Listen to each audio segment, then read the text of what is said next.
Welcome, and thank you for tuning in. You're listening to the Beyond 50 radio program. I'm Daniel Davis. On the program today, we're joined with Walter Roque, who is responsible for uncovering one of the largest, if not the single largest, fraud in U.S. Treasury history. He's joining us here on the Beyond 50 radio program today to talk about his newest book, Government is Killing the Economy. It's the economic impact of regulation and government mismanagement on the U.S. economy, and common sense thoughts on finding a cure. Walter, thank you for joining us here on the Beyond 50 radio program. Thank you. Now, you have extensive experience in business, and this is certainly something that most business people, take a look at and think, how do we kind of clear this mess up that our government has made with our economy? You're absolutely right. It's the number one concern of business people is the overregulation. Now, it's interesting because you cover different common sense things, but let's first of all talk about some of the ways that you talk about in the book, The Government is Killing the Economy, so people can get clear about the direction we need to go here. Sure. The regulation enacted by our government is between $2 and $4 trillion a year. That's the burden that's put on business to comply to this regulation. The government only collects $3.5 trillion in income taxes, just to put it in perspective. Pricewaterhouse did a study, and 79% of the CEOs said that overregulation is the biggest factor in preventing them from hiring people and growing their business. And most of the regulations could be streamlined or made a lot simpler and less costly. And probably the big one is the IRS, 74,000 pages of regulations. That's 3 stories high. And basically, businesses pay $288 billion in taxes, and they pay $300 billion just to have it prepared and try to get advice on how to save money. So that's one example. Also, embedded in that 74,000 pages are $1.5 trillion of carve-outs for taxes that the lobbyists and our politicians have granted to certain industries. Now let's talk about those industries, for instance, because, it's so true, like you got the Food and Drug Administration, you got the kind of lobbying that goes on there. Let's go ahead and talk about a couple of these things so people get a clear idea. Sure. I guess, when I talk about some more regulation, one of the, in 1997, the SEC decided to put in regulation regarding how the NASDAQ market works. And the consequence was that it cost the United States 18 million jobs over the next 15 years. I mean, can you imagine one regulation, resulting in 18 million jobs lost? Let me explain how that happened. The United States was the largest provider of what they call initial public offerings. That's when companies needed money to expand. They would go to the marketplaces, and that was called an IPO. We did 700 to 1,000 IPOs a year. We did half of the world's IPOs back in 1997. Arthur Levitt came up with some crazy regulation and basically put most of it out of business. We used to do half of the world's IPOs. Now we're ranked 11th, and we did 31 so far this year. Just to put it in perspective, Intel was a $7 million IPO in the 70s that now employs 100,000 people. That's pretty fascinating. Yeah, and I had written him 11 letters telling him what he was doing was he was tampering with the job creation and the capital raising engine of the United States, and ignored every letter. I also sent my book to every senator and every congressman, and I received no response from any of them. Now, it's interesting because, in one of your chapters you talk about how waste and inefficiency and self-perpetuating government is one of the biggest problems. I think a lot of us become aware of these career politicians, that go in and they serve themselves for a period of time, then they step out. We continue to pay them, and they don't do anything, of course, once they retire, except invest more of their money and so forth. So how do we do something like that? I mean, to me, I kind of thought of a resolution on that you can only serve in government for a one-term period. Then you're done. You can't run in any other government office or be involved in the government at all. So, finding a way to keep these career politicians from doing that very thing, and especially when you take a look at the Bush administration or the Bush dynasty, if you will. I mean, here's a government body that self-perpetuated for, several generations, and look at what they caused. Yeah, I know. I mean, the Bush, the Bush and Obama administrations, were probably the worst in terms of regulation. They were. They created over $1.2 trillion of regulation between the two of them. I mean, which is insanity. And they also both were wild spenders. They, created most of the national debt. Now, with this new election that's coming up between Hillary Clinton and Donald Trump, who do you feel, if either of them, are going to be the best about being able to implement some of these ideas and actually make them work? Well, we've sent our book, and we've been trying to get a meeting with both campaigns and have not been successful. The only thing is that I'm a member of this group called No Labels, which is a bipartisan approach to correcting government.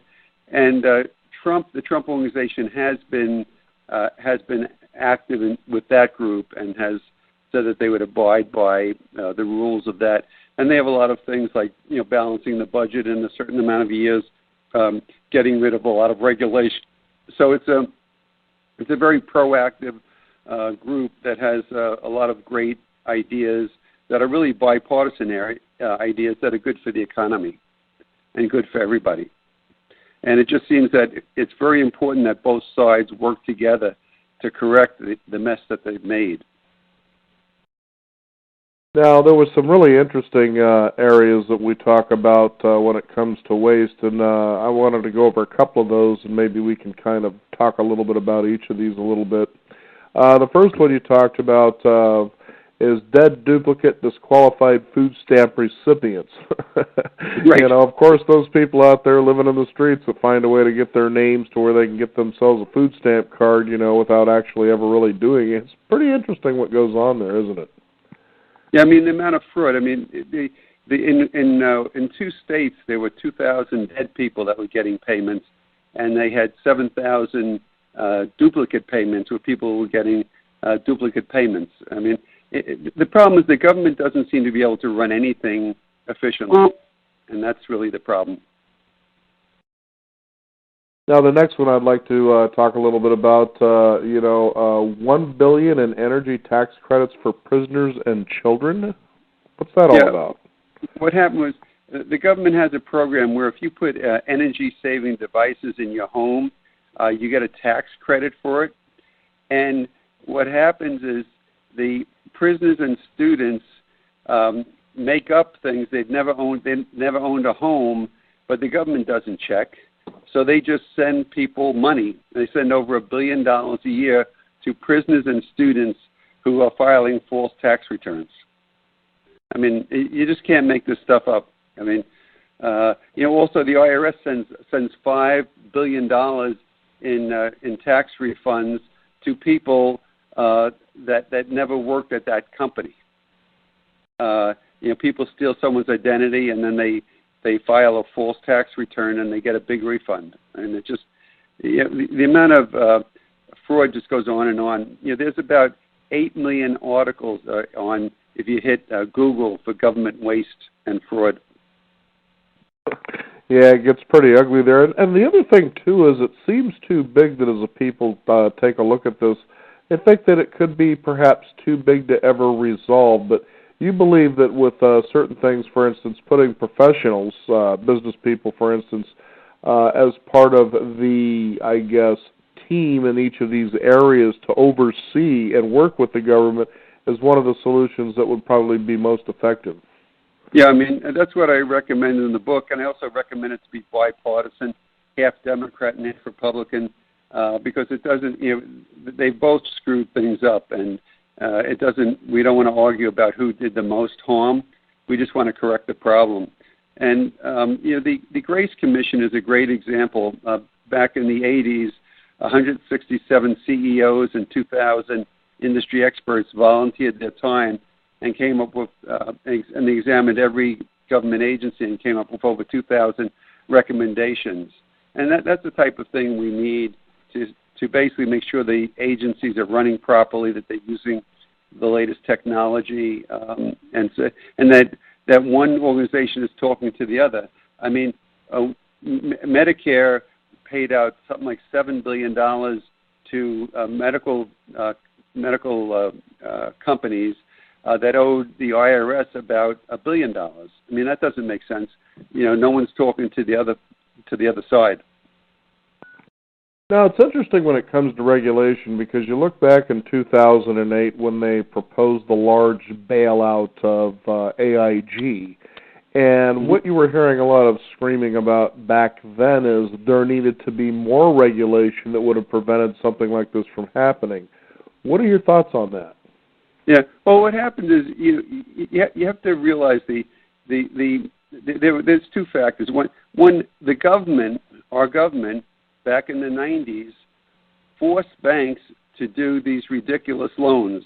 They got to the point where there was nothing down. There was nothing down. And in 2006, something like 70% of all the Freddie Mae and Fannie Mae and Freddie Mac loans had less than 3% down. I mean, banks wouldn't do that, but our government came up with this idea that everybody should have a home even if they couldn't afford it. And they kind of forced this on the banks, and the banks didn't handle it particularly well, but it was forced on the banks by the government. I mean, that's really what happened. And unfortunately, the crisis could have been avoided if government had been a little more proactive with business, and they had spoken. When Lehman went out of business, the banks were willing to put up $70 billion, and they'd asked the government to put up $30 billion to bail out Lehman. And it was really a liquidation. Lehman was a profitable company, but it just needed some liquidity. And they turned that down, and that caused the crisis, and that caused things to do. And there's times when government can come in. I mean, $30 billion loan would have been a cheap way to get out of the crisis. And, there are times when government should come in and work with business to resolve problems. We don't need a crisis like that, but basically there was a clear opportunity to avoid the crisis, and that's something that Bush really blew. I think a lot of people did, and I think they knew they were blowing it at the same time. At least that seems to be the perception that a lot of the public has. That's why it's so important that the business leaders should be talking to the government leaders, and they should be working hand in hand. I was with one of the wealthiest Chinese families the other day, and they kind of laugh at us. Their economy grows at 3 to 5 times the rate of ours. Okay, and because government cooperates with business, and they want business to grow because they realize a strong economy is so important. I mean, just to give you an idea, the middle class has not had a raise in 15 years, and the reason is that our rate of growth has been about 1.7%. During the previous 50 years, we grew at 3.5% a year, so like double that. And raises went from salaries went from 16,000 to 50,000, but they haven't changed in the last 15 years because of the slow growth in the economy. We need pro-growth people. I mean, I would want the new president to have every senator and every congressman to make the growth of the economy the number one priority. And simplifying and reducing and eliminating regulation is the easiest way to do it. Now, it's funny, some of the abuses that you write about here in your book, and one of the funniest ones I found was that of CEO Dennis Kozlowski from Tyco. Right. I'm thinking to myself, gee whiz, this guy really, it's a good thing he isn't in government, but I guess he's just as devastating. But talk a little bit about this character here. Yeah. Well, what happened is, in 1980, I was the biggest whistleblower, and I helped the government recover $1 billion. And what did they do with that information? They could have used whistleblowers, and they paid me nothing back in 1980, collected $1 billion, and they could have basically put in a system of whistleblowers to reward people for coming forward to give information.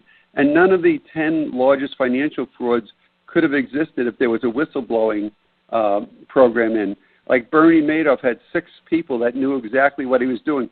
If they could have gotten $5 million and immunity from prosecution, they would have turned him in a long time ago. He might not have even started the fraud if he knew that he could get turned in by his own employees. And if you look at Enron, you look at all of these companies, Tyco, none of this could have existed if there was a whistleblowing program. And it took till in 2006 the Congress gave the IRS a whistleblowing program.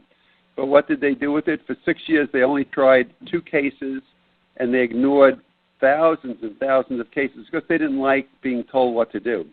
I mean, they have to run this thing like a business, and they have to make it efficient because it's totally unfair to the taxpayers. And, it can't be they're public servants. They should be working for us.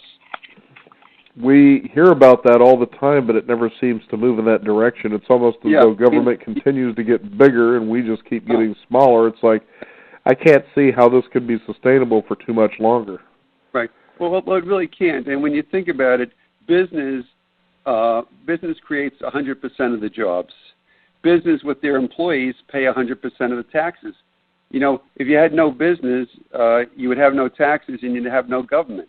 And it's kind of looking at things in perspective, and it's amazing how anti-business this current administration is. And Bush was, I'd say, not quite as bad, but certainly was not a pro-business. It was not a pro-business administration, and they really blew the financial crisis. I was talking with a friend of mine a few years back. He moved from New York out to Portland, Oregon, decided to start up his own little restaurant. And, and he was asking, he says, what is it with the state here? They seem to be not only backwards, but just stupid, And I said, well, what do you mean by that? And he says, well, I spent a better part of 2 days basically waiting for a permit application to be approved before I could open the doors. And I said, what do you mean by that?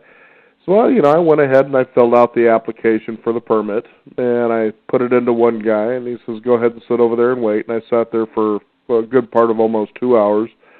Then he came up and he says, okay, now go ahead and take this and take it over to that window. And so he went over to the next window, and he put the application in. And basically what he said is it took him a total of 2 days for 6 different people to approve that same application.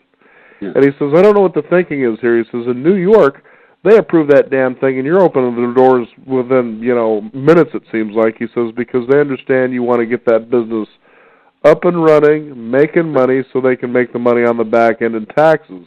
Sure. He says, these idiots here in Portland, Oregon, it seems, decided, well, we're going to make all the money up in the front end no matter how long it takes for you to get the doors open. It's like, who thinks about this stuff? I know. But it is kind of amazing. Try to go to the DMV, and wait online there for things. Everything's so inefficient, and there's so much of this that could be outsourced to private enterprise. It would be done a lot more efficiently than it is now. Now, what is one of the biggest you talk about in your book when it comes to business killers as far as regulation is concerned? Well, the two that the business killers. I mean, certainly this thing that Arthur Levitt did was a business killer. The IRS is an incredible business killer.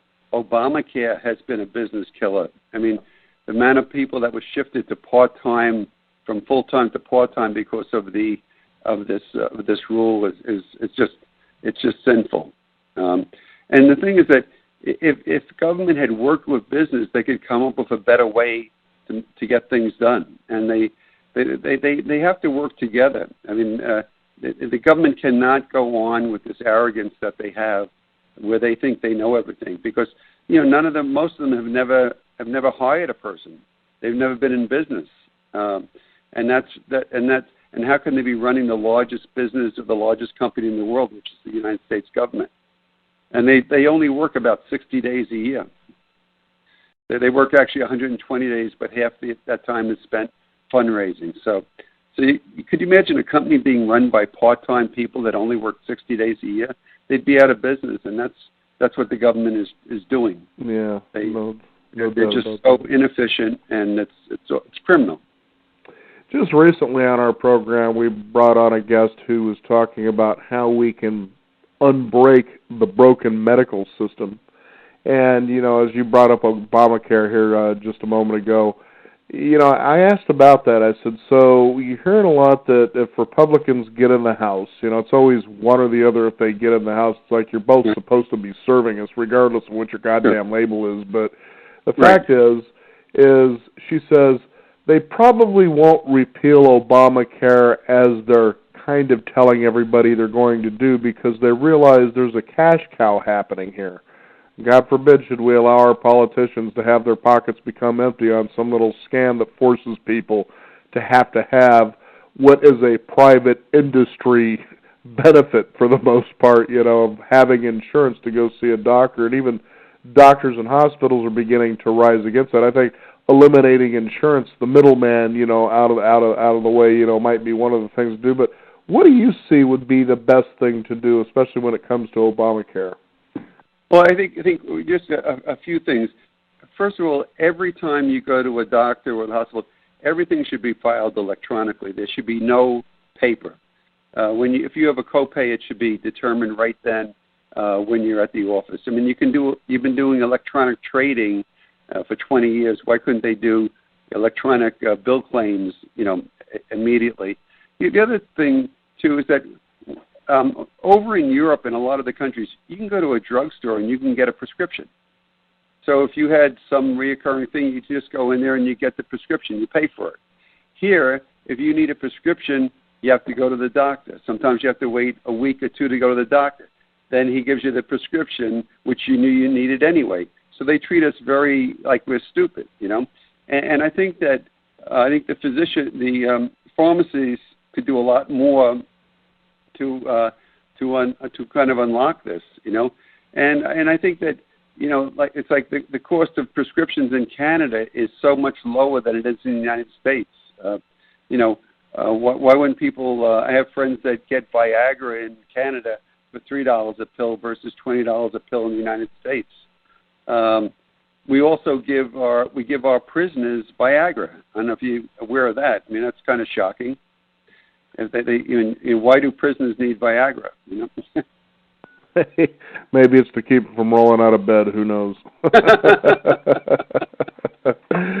So, do you think people are waking up, and are they listening to you when you talk to them about these things? How do you see things on the horizon here? Everyone I talk to is very enthusiastic, but I haven't been able to, get to the candidates. I was really hoping that the candidates would embrace this, and we'd get one of the candidates to say, hey, we really have to wake up. We've got to get the middle class raises again. We've got to get this economy back, back at 3.5% or 4%. And it would be so easy if we just cooperated.